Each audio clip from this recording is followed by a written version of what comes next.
1059 The Region, in partnership with RE/MAX Prime Properties, present On the Market, real estate advice that works for you. Have a real estate question? Call us at 416-335-1059. Tweet us at 1059 The Region or email us at info@1059theregion.com. This is 1059 The Region. I'm Tina Cortez with On the Market, York Region's only radio real estate show. My co-host and our real estate expert is Asif Khan with RE/MAX Prime Properties. Good morning, Asif. Good morning, Tina. Asif, let's get to it this morning. You have our first guest. I do, and our first guest is a great friend of On the Market and returns for our first show of 2022 together, Tim Hudak, CEO of the Ontario Real Estate Association. Tim, welcome back. Hey, Asif, thanks for having me back On the Market. It's always a thrill and lots to catch up on today. Our first show together of 2022, and we've got so much to talk about with regards to generation squeeze. And, you know, we've heard so much about people not wanting to implement an equity tax, Tim, but now it's come up again. Tell us a little bit about what you're hearing. Well, I'm very worried that there are people in government and in the civil service, and now we see a group of activists who want to impose a brand new equity tax on your home. And so what does an equity tax mean? Well, it's a lot like your property tax. You get taxed on the value of your home. Every year your home goes up in value, you get more tax put on you, but this one would go to the federal government. They basically, in this option they put out for debate from a group called Generation Squeeze, and I know we'll get to them in a second, they give two options. You would pay it to the federal government every year, or you would pay it upon the sale of the home. But Asif, I think I'll get your opinion, but look, homes are already overtaxed as it is. I mean, name another product that you buy or own where you pay a tax up front, you pay a land transfer tax when you have the home, you pay property taxes each and every year, and now they want to throw another big tax on you when you sell the home or annually? Like, that's nuts. They won't do a thing for affordability, and people pay enough taxes as it is when it comes to their residents. And just for our listeners that don't understand who Generation Squeeze is or what Generation Squeeze is, can you tell us a little bit about them? Yeah, so two things on this. First, Generation Squeeze, and then how they got the money for the study that's calling for a brand new tax on the value of your home. So Generation Squeeze is a group out of British Columbia. And look, they started out with a good motive. They are there chiefly representing millennials. They call them Generation Squeeze because they are being squeezed out of the housing market. Governments have piled up a lot of debt that's going to be in the back of the next generation. I'm from Generation X, and I feel for millennials, right? When I was in my late 20s, early 30s, I was in the housing market, bought my first home in the early 30s. And that's awfully tough for millennials today, you know, who are playing by the rules. They got a job, they studied hard in school, they saved up a few bucks for a home, but they can't get in the housing market to save their lives. So it's good to have somebody speaking on their behalf. But where this goes off the rails is when they say, okay, the best thing to do now is not build more homes so millennials can get in the market. The best thing to do now is to punish homeowners, make homeownership less desirable. That's nuts, right? That's right off the rails. That's got to go back in the trash heap as an idea. And what's sad about this, Asif, more on this in a second, but it was funded by money from the Canadian Mortgage and Housing Corporation, and that's wrong. Wow. And Tim, there's, they're trying to say that this is an equity tax and not a capital gains tax. How is that any different? Well, I guess technically a capital gains tax you would pay on the appreciated value of your home. So if you bought a home for $500,000 and you sold it for $1 million, you'd pay tax on the $500,000. That's a capital gains tax. This one they're proposing is called an equity tax. So you pay it every year, no matter what the value of your home is. If it goes up, you pay more. So it's not the difference in what you bought or sold, it's the value of the home. So if your home's $1 million, you've got a nice middle-class home in the GTA, and that's where a lot of middle-class homes are these days. You'd pay tax. Next year it goes up by 20% or something. You'd pay 20% more tax. It would be a killer. And the bottom line here is you cannot tax your way to affordability. It's wrong-headed. It'll cause more damage to the market. Now, Tim, would this equity tax be retroactive? I mean, there's a lot of people that have been in their homes for 10, 15, 20, 25 years, and they've built up a lot of equity. So are they going to be liable for all of the equity, or is it going to start, from a period that they determine? Well, in all likelihood, it would start as soon as the legislation is passed. But we don't want to see this thing even get a foothold in Parliament. And I know, as of among your client base, people who look to you for your expertise, all of the listeners on the market who are both in the real estate business or interested in real estate, I encourage them to contact their MP and tell them to toss this idea into the trash heap of history. Here's the threat. Now, government's been spending a lot of money to help us through COVID. Understandable, right? We had to keep businesses afloat who were told to shut down to stop the spread, more money into healthcare. That makes sense. But when government spends, Asif, next they look to tax to make up for that spent money. And I do worry that in Ottawa, some are looking at bringing in this kind of tax. They see the value in our homes as a big, juicy tax target. It would be an atom bomb on the savings of Ontario and Canada's middle class. It would be a betrayal of the promise that we could count on the value of our home to have some dignity in retirement or pass it on to the kids or the grandkids. It would be a massive betrayal. So to all those listening to On the Market today, I would recommend contact your MP and tell them, don't let this idea get past square one. And that's the thing, especially in the GTA, when most homes are over $1 million, we're going to start to see people's retirement savings dwindle away through this type of tax. And that's not right. But you brought up an interesting point when homes are passed on. Is that going to apply here as well? Well, who knows, right? I think that there are those in the government, there are those in the civil service who want to put a big tax on our homes, whether it's a home equity tax, a capital gains tax, or both. I explained, I know your listeners would agree that would be a massive betrayal of what's been promised to Canadians, that we could count on the value of our homes in our retirement. You make a good point here that this study by Generation Squeeze, funded by the CMHC, says, well, it's just homes $1 million and above. It's only mansions for millionaires. Well, the news is that that's a significant part of homes in the province of Ontario, particularly the GTA and Ottawa markets. It's about 15%. And lastly, Asif, you know as well as I do, that eventually they're going to tax everyone's home. They're not going to stop at that level. Inflation will cause more homes to creep up above that level, but they'll go after everybody else. Once the government gets its claws on your savings like that, they're not going to let go. Exactly, and it just seems like it's a cash grab and putting money into the government's coffers. But how do they anticipate that this would help affordability? Where is this money earmarked for?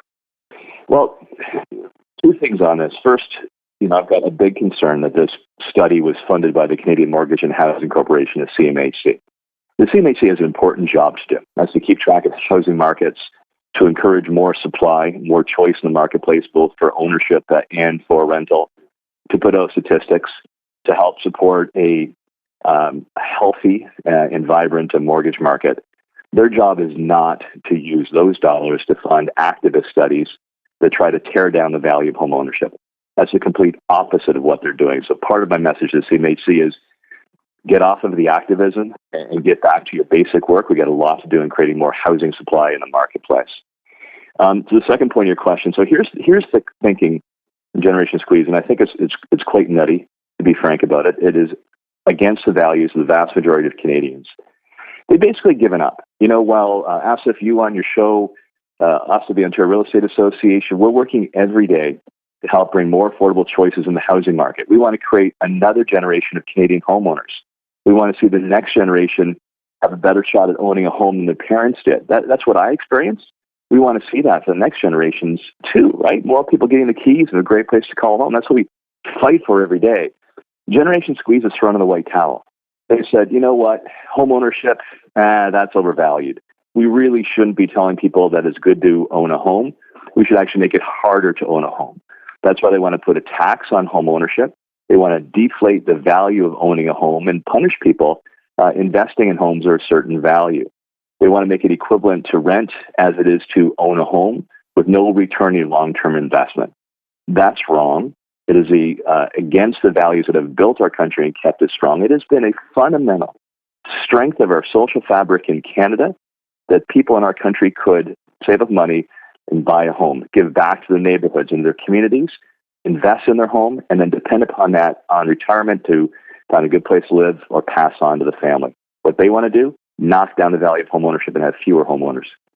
Wow, Tim, what's the next step? Where do we go from here? Like, is this going to be introduced at the House of Commons? Who's going to do that? And do you feel that this will become part of the federal government's next budget? So not yet. I don't think it's part of a government's budget yet. I think they would wait for a majority government before doing so, but you've got to be on guard. What governments tend to do is they float these little trial balloons to see if there's support, and they jump on them later on. So job number one is pop that balloon. I'll say it for a second time. All the listeners on the market who do not want to see a new whopping tax on the savings in their home should let their MPs know about that, whatever their political party. And secondly, Asif, we've got a duty to put better ideas on the table. And I'm feeling good about that. And your listeners can go to OREA, OREA.com, or our micro website actually is better, bringaffordabilityhome.com. And they can see our plan to help bring homeownership closer to reach for hardworking Canadian families. That starts with increasing a housing supply and choice in the marketplace. It involves intensifying in areas along subway lines, for example, knocking down a lot of the old, outdated red tape and bylaws that stand in the way to housing innovation that will create more homes, particularly for first-time buyers. And in other communities, giving them more freedom to build the kind of homes that people want. If you're in a small town or a smaller city, we've got a huge number of ideas that are on the table. We just need government to take up those positive ideas, and we're confident then we can help build a new generation of homeowners. We've got 100,000 homes a year, Asif. We can help bring homeownership closer to reach. And with that, Tim, with going to OREA to contact their MPs or get more information, is there a list on OREA that has who to contact in terms of which area they're in, or would that be something that's going to be added soon? Yeah, so a couple things. So this home equity tax is a national issue. So we work with our sister association, CREA, CREA. They're our National Association of Realtors, to stop bad ideas and get the federal government doing good things. Real quick on the federal government, what could they do instead of a new tax? Well, every year federal governments tend to invest in infrastructure. They turn over to the provinces or cities, building water, sewer, or new roads or transit. How about this, Asif, for a bright idea? Reward those municipalities that are opening their doors to new neighbors and new neighborhoods and building more homes people can afford. Put those municipalities on the top of the list to get that type of infrastructure funding. Secondly, at our website for OREA, bringaffordabilityhome.com, there's a button there that says Take Action. If you press that, we can tell who your MPP is by your postal code.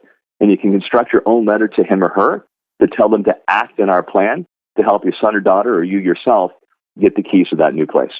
And just so our listeners know of the urgency of this, the proposed taxes are between 0.2% of the surtax rate up to 1%. And this could be anything from $400 a year up to $16,000 a year, depending on which program they decide to go with. And this is going to put just under or just over $5 billion into the government's pockets. When you look at a house that's over $2 million, and we do have a lot of them in the GTA, you're looking at between $14,000 and $16,000 a year that's going to accrue and be payable when you sell.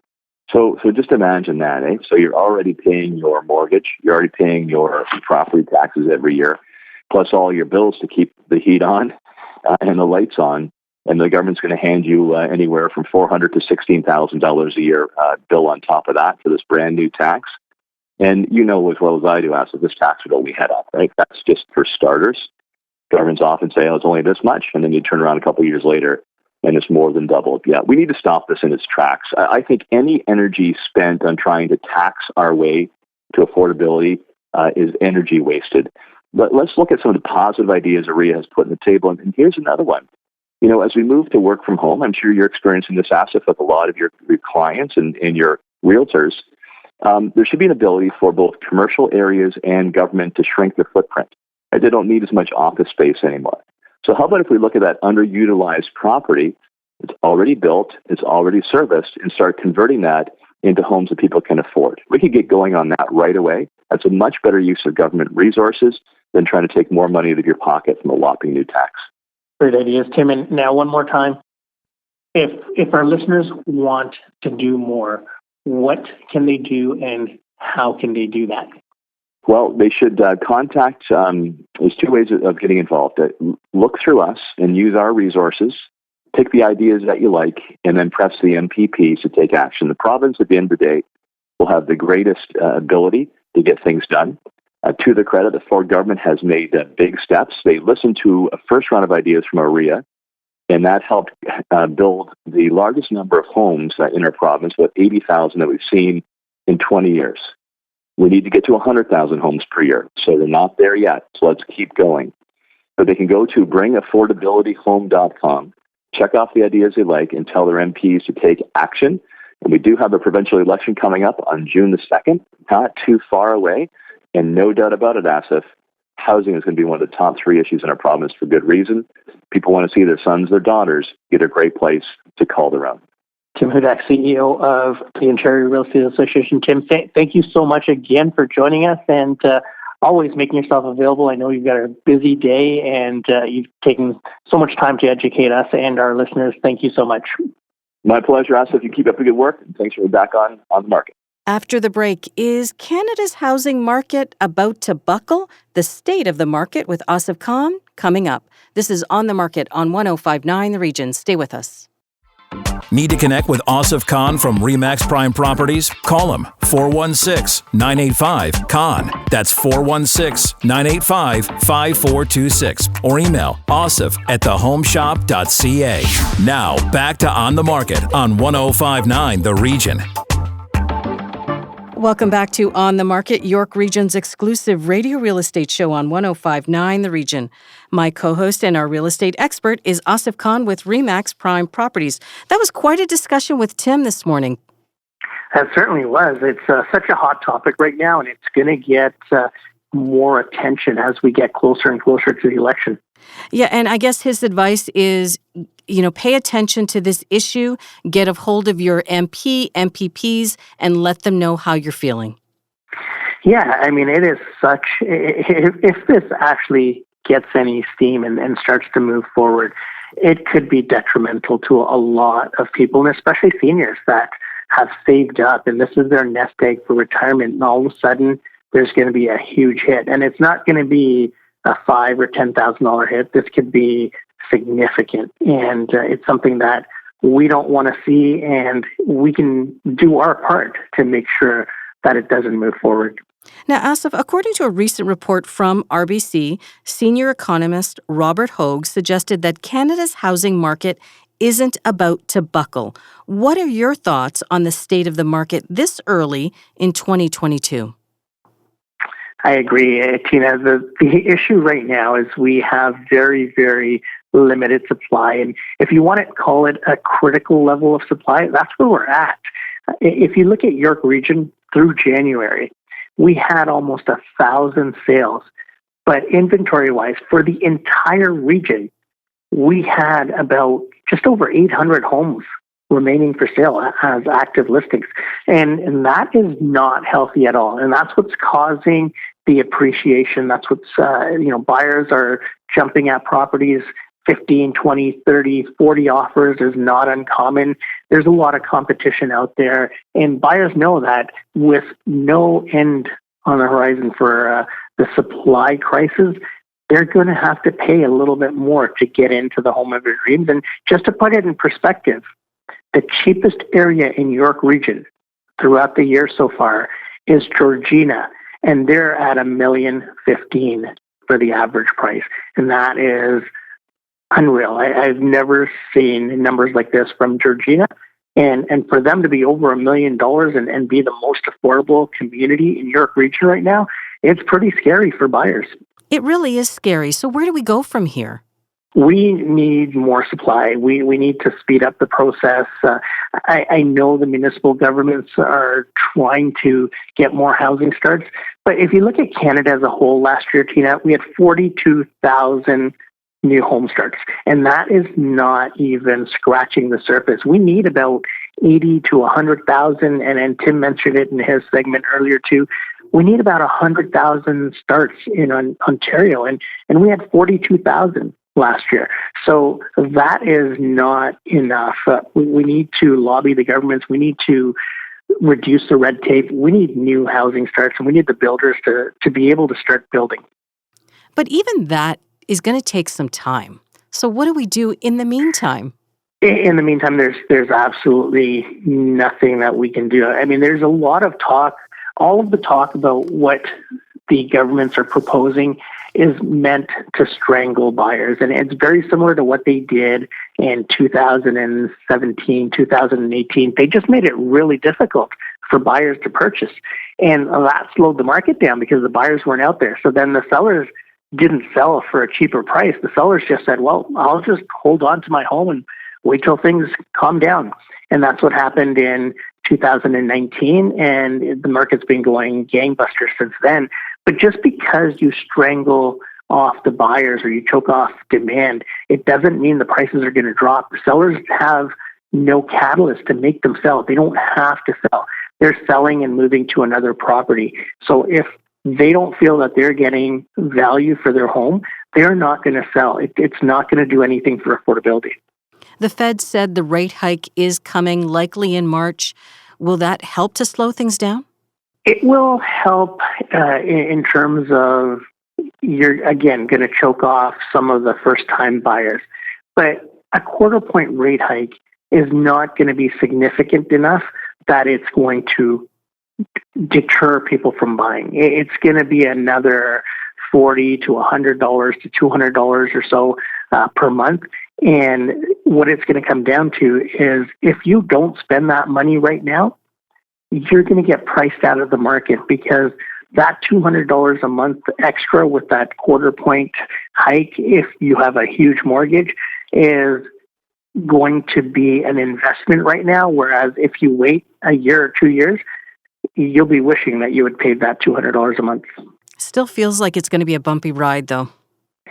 It sure will be. It's very scary. It's very stressful. I'm talking to a lot of real estate agents that are, when you're up against 30 or 40 offers night after night, it gets frustrating. And not only for buyers, but also realtors, because this is their livelihood. This is their job, and they're not getting paid unless they're getting these deals done. And when you're up against that many offers and your clients have a limited budget or a pre-approval limit that they can't go over, and then the other thing that as a realtor we're trying to weigh is, will this home appraise?